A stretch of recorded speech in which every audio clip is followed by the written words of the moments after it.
Hey Ed, Hey, Aidan, how you doing? I'm doing all right. You and I were talking last week, and one of the things we were talking about was prospecting and how it really is kind of one of those things that we get excited about AI, we get excited about podcasts, we get excited about all this other stuff that we do in our day-to-day lives that are more make work rather than actually revenue generating. And so we wanted to actually bring everybody together today and actually talk about prospecting. Now, if you are in the ASSC already, well, there's nothing you need to do. Just watch and enjoy the content because it's going to be great. If you are not on the ASSC already, to my left, your right, whatever that is, you're going to see a thing pop up with the ASSC logo. You can click on that and it will go to the ASSC and you'll be able to join our community, check it out and see what's going on. I'm also going to pop up a copy of our book, Booked, the Insider's Guide for Speakers Selling to Associations. So that will be there. That will be there as well. That goes right to Amazon. So go ahead. It makes a great holiday gift. There you go. Great. So Ed, let's not waste any time. I don't want to be here for an hour. Nobody wants us to be here for an hour. Let's talk about prospecting. Prospecting. Okay, let's get into it. And Aidan, here's the thing that I've noticed over my 35 years of being in this business. People love to do busy work. People love to do things that keeps them active and it's easy and fun. Now, that's okay. There's nothing wrong with that, but go play, bridge or something. But it's in this business of knowledge transfer, whether we're a professional speaker, a coach, a trainer, a podcast, a gazillion different things. It still always gets back down to, are you going to get to the decision maker and help them understand why you're the best choice for their meeting, their webinar, whatever it is. And I think that a lot of people confuse marketing activities and sales activities. In the speaker world, it's like, oh yeah, I'm marketing, but they really are quasi meaning they're selling. So I think that there's an important thing to talk about. Okay, what is marketing? Marketing is bringing people to us by what we put out there in the marketplace. It's bringing people to us. Selling is the process of belly to belly, ear to ear, whatever, helping people to understand why they need to buy my solution to their pain, their problem, what they have to deal with. Speakers are, this is going to be a very general, broad statement, but I think it's somewhat true. The majority of speakers are scared, whatless, about making a sale, about getting on the phone, because why? Is because they don't like rejection. Why don't they like rejection? Look at years ago, before I ever got in the speaking business, I sold sunglasses. I was awesome at selling sunglasses. It was a product I believed in. It was easy to do. When I transitioned to becoming a speaker and selling myself, oh my God, what a problem, and when people would say no, I go, oh my God, they're saying no to me. I mean, I'm worthless. I'm not valid as a person. We in this speaking business have to move away from that and understand if somebody says no to you or I, they're not really saying no to you or I. They're saying no to our proposition, or they're saying, well, I need to know more. And I think that that's where speakers really have to focus. So in looking at there's a lot of ways to go to market. There's a lot of ways to get in front of people. So, okay, number one is, either, a customized email that does get through or a phone call that does get through. And we'll talk in a minute about how to get there. So that's important. There's also the possibility of connecting with people on LinkedIn. That's also important. There's, the idea that if we write articles, maybe somebody will see our article and call us. Well, that's okay too. But I think where a lot of speakers fall down and where they really hurt themselves is understanding, okay, what is a sales activity? And a sales activity really should be a morning activity when we're fresh and ready to go. I spent most of my career, because of having kids and my wife wanted me to be out of the house, I would get to my office at 6 a.m. because I live in California. At 6 a.m., I would be making calls to the East Coast. At 7 a.m., I'd be making calls to Central Time Zone. At 8 a.m., I'd be making calls to Mountain Zone. And at 9 a.m., I'd be making calls to the Pacific. And that way I maximized getting a hold of the people when they're fresh in the morning before they had 37 things coming at them that they can't deal with. Most speakers would like to get up, have a cup of coffee, read the paper, diddle around, check their email, and see if there's anything on LinkedIn. And about 2 hours or 3 hours into their morning, I guess I should make a prospecting call. I think that what we really need to understand is there's activities you should be in the morning when you have high energy. There's activities you should be doing later in the day when you either have low energy or it doesn't make sense to be calling. Like all of your LinkedIn activity could be an afternoon activity. So they get it in the morning, big deal. All of your calling should be a morning activity. And now, I've taught for years, go in the back door, bypass the gatekeeper, because when people call, you call ABC Association, you get the reception. Oh, could you tell me who books your speakers? Rookie mistake. You're going to go into some voicemail that nobody knows and you get lost. So instead, the best way to connect with an association is get a hold of their editor, their director of publications, their director of communications, whatever the title is, whoever's in charge of getting the written content, whether it be electronic or hard copy written content out. Give them your articles as a relationship bank deposit. Now, whether they publish your articles or not, that's really not the big issue. Now, a lot of speakers get stuck there. Oh my God, they're running my article. That means millions of people are going to call me. Probably not. It's the idea of giving the article only as a relationship bank deposit, because then at the end of that call, when you ask, oh, by the way, could you tell me who is the decision maker for selecting speakers? There's a good chance they're going to tell you the truth. It's going to be dramatically easier to get a hold of an editor than a decision maker that books speakers because they're busier. So let's go after the soft underbelly.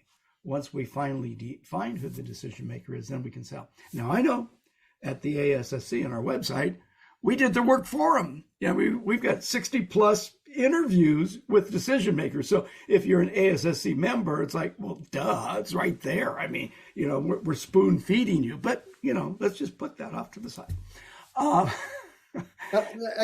Before you go, in your experience, what percentage of the time are you actually going to get somebody on the phone? What percentage of the time would you be leaving a message?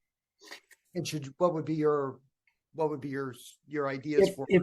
If you're trying to directly call a decision maker that books speakers, rarely are you going to get a hold of them. However, if you call and try to talk to the editor, frequently you're going to get a hold of them because they're not as busy. Their duties are different.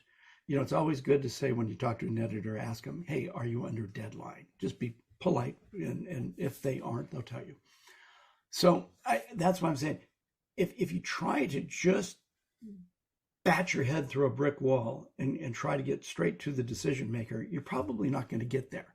But if you go around the corner, you got a better chance of getting there. Now, for those that are in our community that have already done the interviews, that they know who the decision maker, any of the people in our community that have just simply email, because a lot of those decision makers say, email me, don't call me, email me. Yeah. And those in our community that have written customized email said, I've watched the interview that you did with Ed. You said X, Y, and Z. Your members need A, B, C. My content offers this solution to help your members.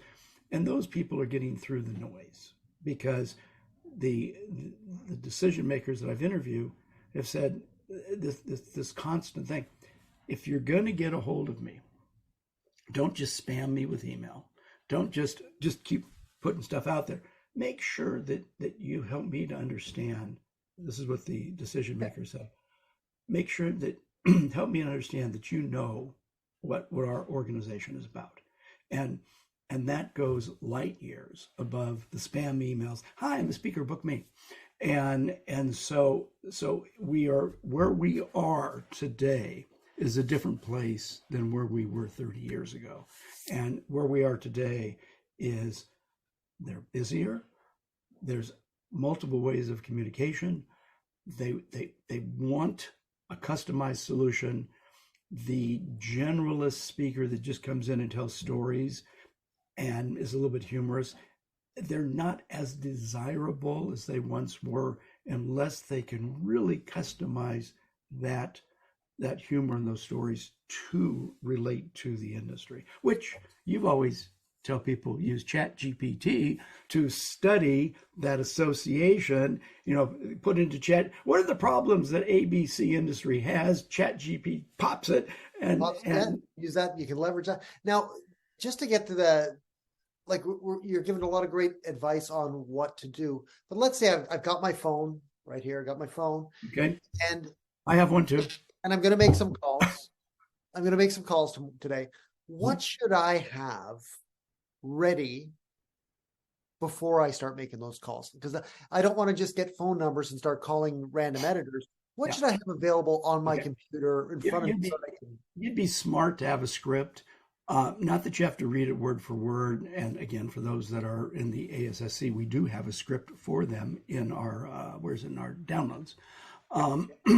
So it's basically have it in your head what you're going to say. If you're going to go to editor, hi, my name's Ed Rigsby. I'm the author of these books on XYZ. In studying your association, it appears that your members have this problem, this problem, and this problem. I've got a number of articles that would help your members solve those problems. I'd like to make those available to you. Do you have just a second? Can I show you where the article bank is at my website? And right there, it's always funny because, probably half the editors, I'm already at your website. It's that fast today. And it's like, okay, on the upper right there, you see article bank. Yeah, click on that. Okay, here are the subheadings. Here's a couple that you might want to consider to solve these problems. And they usually go, oh, thank you very much. Then I make sure I tell them, oh, by the way, you'll notice there's written permission. And I also kind of help them to understand there's written permission for reasonable edit. And they go, what does that mean? I go, I have no clue. But, if you see an 800-word article and you want to knock it down to 700 to make it work in your magazine, go for it. And they like that. And I'm making this relationship bank deposit. And then it's like, I hope these are good. But then I've got my doorknob close. Oh, by the way, before I let you go, quick question. Who's the decision maker for selecting speakers for your meetings? And a lot of times I'll just default, oh, our meeting planner is Bill. And I'll go, oh, great. Is Bill the decision maker for speakers or the logistics person kind of deciding how things? Well, actually, Bill's the logistics person. Well, who's the decision maker? Well, it's Sue, our executive director. Awesome. Could you connect me with Sue? And I'd like to just leave touch base, let Sue know who I am and what I do. Now, right there, if it's an internal transfer, you probably got a better chance getting through than you going externally. So that just makes sense. If you get to Bill or Sue, the decision maker, Sue, just wanted to say to you, I was speaking with your editor and I was making some of the articles adapted from my books available for your organization. They're going to help your members to solve this problem, this problem, this problem. Are these the problems that you see that are prominent? And they usually go, yeah. I go, well, what problems in addition? And then they'll usually throw out one or two more. And you talk to them about, I do presentations and workshops that help solve those problems. And then you say, Sue, could you help me understand, how do I get my name in the consideration to be a future speaker? And then shut up. Just shut up and let Sue talk and say, well, you do this, you do this, you do this, you do this, you do this. Okay. You ask about specific events, or you just leave it open? No, leave it open because the annual event or webinars or anything. Because here's the thing. A lot of associations, they'll have a annual meeting, they'll have a leadership meeting, they'll have a marketing meeting, they'll have a supervisory meeting. These different things. Like one of the people in our community that went to the American Bankers Association, she got booked for the women's meeting. And I took her to the website. Well, look at all these other meetings they have. There's 10 more meetings. Did you talk to them about those? Oh, no, I never did. Well, you might want to, so there's nothing wrong with saying, I know you have an annual meeting, and if you've looked at their website, and I know you have a leadership meeting, Mark, I just like to find out, how do I get my name in for consideration? And then be quiet, take notes, and then do what they tell you to do, because right there, they're going to tell you how to sell to them. Now, And it's funny because what you're saying makes so much sense, because right now I'm thinking that people don't do the research. That's like, okay, they talk to the editor, but then when they get the phone to the decision maker, they have no idea what the events are. So really, before you even get there, before you call the editor, before get the internal transfer to the decision maker, you really should go to the website. And people don't like hearing this, because this is the work part of work, where you need to actually find out, yeah, what is it these guys do? well, in 90 to 120 seconds, a minute and a half to 2 minutes, going through their website can give you a really quick idea, maybe even really stretch it out to 3 minutes, can give you a really good idea of who they are, what they're doing, what kind of meetings. It's not that hard. It's usually either about the association or events or things like that. And the more you do it, the quicker you get. And you go, oh yeah, bam, bam, bam, bam, bam. Okay, I understand who they are. And you can say, I was looking through your website and I saw that you have this, this, this, this, this. Because what they're wanting to hear, and the common thread through all these decision makers that I've interviewed in the last couple of years is, make sure you know who we are. We don't want spam connections. We don't want spam emails. We don't want spam phone calls. Understand our association, what our needs are, and tell us how what you have solves our problems. And it's not that hard to do that. And quite frankly, as a speaker, as a knowledge broker, you can get pretty good at it pretty quick. And just a quick look at the website. But speakers, they want to go, oh, I want to do LinkedIn. Oh, I want to send emails. Oh, I want to get on podcasts. And all of those things are fine. But what I've learned, and again, I know I sound like a broken record and an old fart, in my 35 years, when my business was slow, I'd get on the phone. You've said that to me before, and I've repeated it over and over again to association members. Pick up the phone. Pick up. And Joanne Black, who's an author I used to do some work with up in San Francisco. She wrote a book called "Pick Up the Damn Phone." yeah, And the premise is nobody calls anymore because it's so easy to send emails. People have stopped making the phone calls, and so if you're going to be the person that makes those phone calls, you're already way ahead of 90% of the people you're competing against for these jobs, these engagements. yeah, and I'll tell you now, if people go, oh, Ed, that's just too hard. Okay, let's go to plan B. Here's a plan B. For all the associations you want to try to sell to, look up who the executive director or CEO is and write them a customized letter, one-offs, that I was looking at your website. I understand your members seem to have these problems. My content is XYZ. Here's how it helps these problems. And you can send those. You can do that in the evenings, in the afternoons, in your low energy times if you want. And that's almost as effective as making phone calls. But the people that want to just, diarrhea of spam out there, and I just had somebody I just interviewed the other day, and he said, it is so obvious to me when the emails are spam, when it's so obvious. And he goes, those go directly into the trash. And when I get an email that really understands who we are, what we're doing, I save those. And most of the association people tell me, if there's something customized, it catches their interest and they save it. Now, we as speakers have to remember, maybe this year we're not going to be right for them. Maybe this year they've already booked their speaker. But if we're going to be in this business for any length of time, there's next year, the year after, and the year after that. So, every time you maybe don't get the gig this year, work on positioning yourself as the number one option for next year. So, I mean, and a lot of speakers, they can't look far enough down the road because they have this want mentality. I've got to get a booking today. I've got to get a booking today. I've got to get a booking today. And okay, fair enough. There's nothing wrong with that. But if you're going to be in this business, if you're just so focused, I got to get a booking today, you're going to get a booking, you're going to go out and work, and then you come back and you're going to be broke again. You'll be out of business again. I got to get another booking. But, if you can create enough tentacles out there that there's a flow of business coming to you over time. Yes, I've gotten bookings because people have read my articles. Yes, I've gotten bookings because I've spoken for the state societies of association executives, and the executive directors come to me, go, love what you have. Can we talk about, yes, yes, yes. Bookings have come to me a lot of different ways. Yes, I've even contacted people that were the committee chairs at associations. And hey, can I have permission to send you some information in the committee chair? So sure, go ahead. And they've sent it then to the person that's selecting speakers, and they book me. So there's a lot of different ways, but there is no replacement.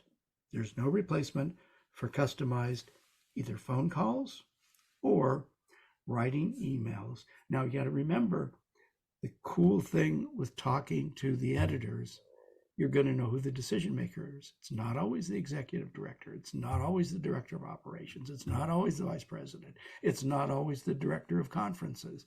The decision maker in different groups can. And so if you're sending emails to the wrong person, that's kind of a waste of time. That's why that going in the back door, doing your reconnaissance through the editor is just, I believe it's worth the 2 or 3 minutes for the call to get the right information about the association. And I know that, and as I'm a ChatGPT guy, obviously I like the technology. I know in ChatGPT 4, you can actually put in a list of associations and ask for the URLs for their publications. So you can actually find the editor really quickly using AI. So, and then again, make the phone calls. I think it's hard not to stress enough that making the phone calls is such a valuable way to spend your time. And one of the words, what you always say, what's the most powerful word out there? The in selling? That 4-letter word? That 4-letter word in selling. 4-letter word. Next. If they don't like it, then you go. If they don't like your article, move on. Yeah. But, you create the articles. And as far as the articles go, what size, if I don't have an article bank now, what size should my articles be? Most magazine pages are traditionally around 700 words. So, I tell people, write your articles between 600 words and 1,200 words. And because if, it gives you the opportunity for them to use different ways. I mean, if you go to my article bank at my website, you'll see 500-word articles, you'll see 3,200-word articles, and you see everything in between. And the other little quick thing is, next to the title of the article is the word count on my article bank. So if an editor is looking, don't make them go and read every article. If they're looking for a 700-word article, help them out. Have the word count there, and they can look through articles that are 700-800 words. They know they can tighten it up. And I'll say this, I think this is a real important thing to tell everybody. I've never had an editor make me look bad. I've only had editors make me look smarter than I am. I've had editors send back to me, here's what I did to your article, is that okay? And I look at, oh, that's better than I wrote. And I'll go and change it on my website. And so, and I can't tell you how many people over the years, speakers, well, I'm not going to let people touch my content. Man, get over it. Get over it. It's a tool. It's a tool. ChatGPT is a tool. Your articles are a tool. The phone's a tool. Emails, all of these tools. I mean, there's lots of tools, but there is still no replacement for direct customized contact with decision makers. Whether you do it through the editor, which I recommend, and I've done my whole career, or if you are lucky enough and easy enough to find the decision maker, if you're an ASSC member, we've got 60 plus on the website, decision makers. So you just listen to the interview. And the great thing with those is they tell you how to sell to them. Yeah, You know, yeah.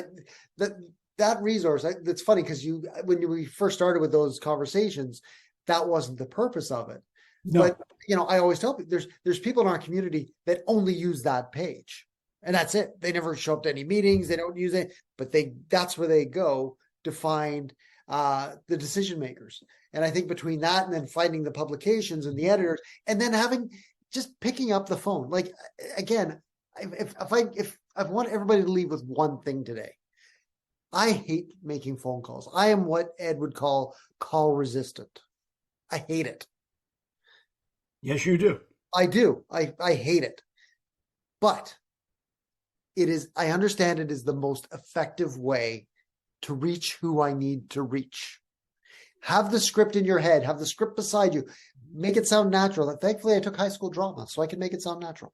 But but you want to be able to talk with authority and have a script for when you get the answering machine. Have a script for when you're talking in real person. Don't come across like a doe in the headlights if somebody answers the phone. It's like, be ready. But Aidan, I will say, for people that there are a lot of people in our business, a lot of speakers that just won't pick up. They won't pick up the phone. You can put a gun to their head and they won't pick up the phone. So I would say to those people, okay, that's fine. Plan B. Plan B is very customized, short to the point emails to the decision makers or at minimum executive directors. I understand your association members are dealing with ABC. I, am a speaker and my expertise is in X, Y, and Z. And here's how it makes your members' life better. Here's how it makes them more money. Here's how it gives them thinner thighs in 30 days or whatever it is that they want. And if you're just somebody that, Ed, Aidan, that's great, but I'm just not going to pick up the phone. Okay, I get it. It at minimum, don't spam them. One email at a time. Go to their website.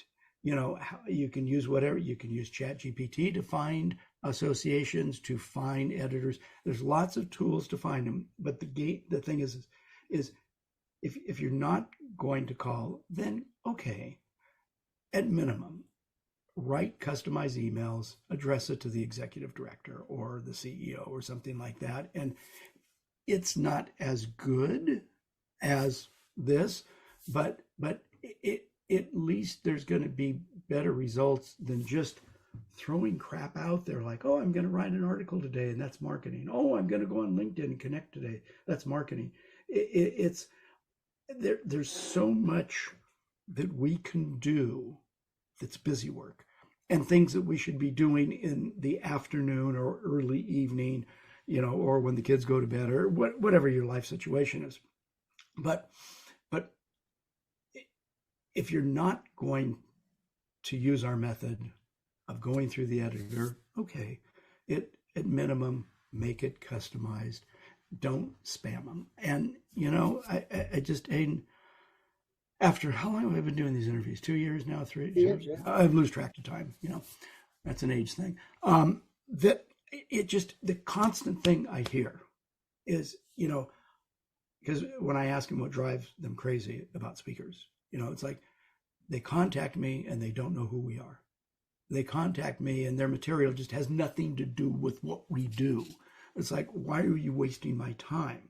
So, and that gets back to when you've worked with some of the people in the ASSC and helped them a little bit more to get a little more focused on who to go after, position themselves and go after an industry that relates, that makes sense, and go deep in that industry. And that's something that I've preached for years.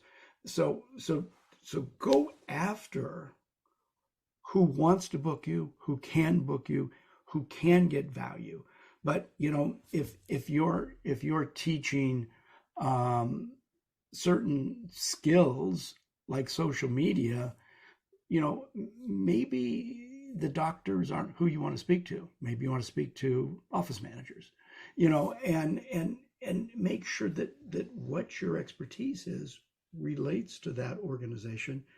And I think a lot of speakers that you and I have come across, a good number of them, most of their content really relates to trade associations, as opposed to some of their content relates to professional societies.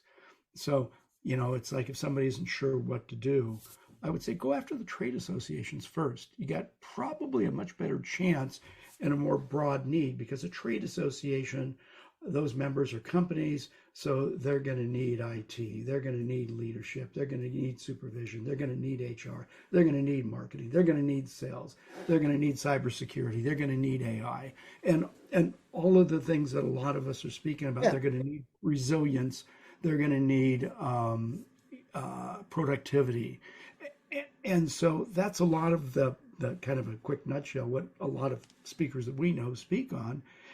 And those topics will relate probably more so to trade associations than professional societies. And if you're in the ASSC and you go to our conversations with the executives, we actually have it categorized. You can find the trade associations for state and national right there. You just click on that and you can watch those conversations right away. All right, Ed, I think that's about the time. We're trying to keep this to half an hour today, so we're going to keep it to half an hour because I know we can yammer on for hours and hours and hours. What, Guys, me yammer on? well, both of us. You actually did a very good job. You took this one, you took it and ran with it. If you're in the ASSC, there's nothing you need to do. Enjoy, go to the conversations, look at the trade associations. If you're not in the ASSC, again, the link is to my right, your left, I think. And my left, your right. There it is. And yeah, my left, your right. I finally got it right. My left, your right. There's a link to the ASSC. You can click, you can join, you can explore. There's a link to our book. You can get that. It's a great book. It contains a lot more than what we were talking about today, called Booked, The Insider's Guide to Speaker Selling to Associations. That is it. Ed, thank you very much. You're welcome. And don't forget to tell people, if you read Booked, 5-star review on Amazon. That's all I want. 5-star. Yeah. No 4-star. All right. Okay. Bye, guys.